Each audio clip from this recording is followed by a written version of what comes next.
Hi friends, నన్నైతే ఒక sister అయితే కామెంట్ చేసిందనమాట. ఏమని చేసిందంటే, అక్క please upload hair towel drying video with tapping sounds అని చెప్పేసి కామెంట్ చేసిందండి. సో ఆ సిస్టర్ కోసం అయితే ఇప్పుడు నేనైతే ఈ వీడియో అయితే చేస్తున్నాను. మెయిన్ వచ్చేసి ఆ సిస్టర్ కోసమే అండి. తను మాత్రం ఎందుకో 2-3 టైమ్స్ అయితే అడిగిందనమాట నన్ను. సో తన కోసం అని చెప్పేసి ఈ వీడియో అయితే చేస్తున్నాను. ఓకేనా ఫ్రెండ్స్?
ఇంకా నేనైతే హెయిర్ మొత్తం టవల్తో ఈ విధంగా మొత్తం ట్రాపింగ్ చేసిన తర్వాత బయట అయితే కూర్చుంటానండి.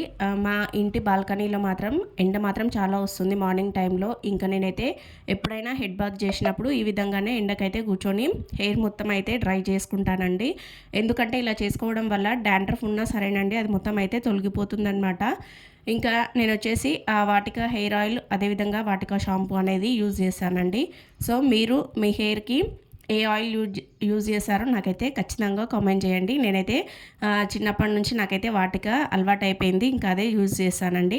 సో ఆ తర్వాత ఇంకా ఒక 10-15 మినిట్స్ ఎండకు కూర్చున్నాం అనుకోండి, హెయిర్ అనేది డ్రై అయిపోతుంది అనమాట. ఆ తర్వాత మనము కోంబు చేసుకోవచ్చండి. దువ్వుకున్న తర్వాత హెయిర్ అనేది సిల్కీగా అయితే అవుతుందన్నమాట. ఈ వీడియో నచ్చితే లైక్ చేయండి. Bye friends.